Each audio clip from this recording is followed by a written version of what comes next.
Nakalaya na si Ricardo Cepeda matapos magpiyansa para sa kasong estafa. Pansamantalang makakalaya ang aktor na si Ricardo Cepeda, matapos ang isang taong pagkakakulong dahil sa kasong estafa. Ika-7 ng Oktubre taong 2023 nang arestuhin at dakpin si Ricardo ng pulisya.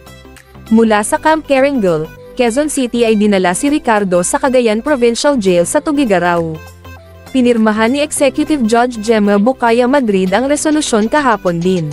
Bahagi ng nakasaad dito, having posted cash bond duly approved by this court.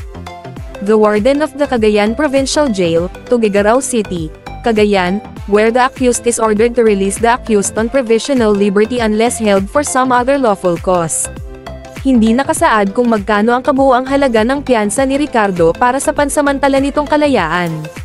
Ngayong Huwebes ng umaga, September 19, isinapubliko ng longtime partner ni Ricardo na si Marina Benipayo ang paglaya ng aktor sa pamamagitan ng Facebook post.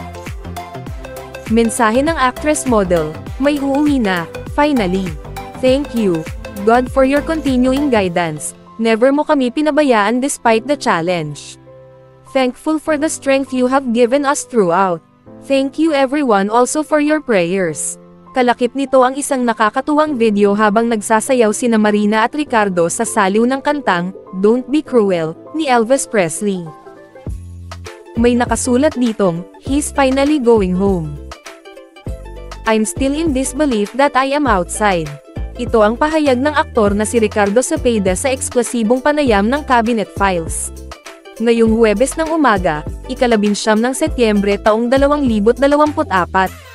Samantala, ibinasura naman ng Branch 6 ng Apari Regional Trial Court noong ika-8 ng Agosto, ang estafa case na isinampa laban sa kanya.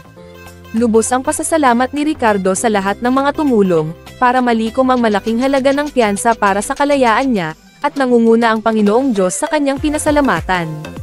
"Everyday akong nagdarasal at nagpapasalamat sa Diyos," sabi ni Ricardo. Naniniwala ang aktor na may purpose o layunin ng Diyos para sa kanya kaya dumanas siya sa matitinding pagsubok. Ang longtime partner ni Ricardo, ang model at aktres na si Marina Benipayo, ang sumando sa kanya nang lumabas siya mula sa kulungan noong Miyerkules ng gabi.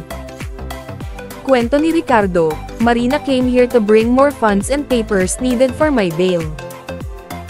Ano ang unang kinain niya nang makalaya na siya? First thing ay ate was Ilocano adobo and kalderetang kambing at may attorney's house. His name is Attorney Jason Calagi," sagot ni Ricardo. Sabik na sabik nang makabalik ang aktor sa Metro Manila, at makita ang kanyang mga mahal sa buhay at mga kaibigan. Gustong-gusto na rin niyang muling magtrabaho, dahil kailangan niyang makabawi mula sa halos isang taong pagkakabilanggo na resulta ng di umano'y mga maling akusasyon. Dahil may mga inaayos pa si Ricardo na mga legal na dokumento na may kinalaman sa mga kaso, inaasahang makababalik siya sa Metro Manila bago matapos ang linggong ito.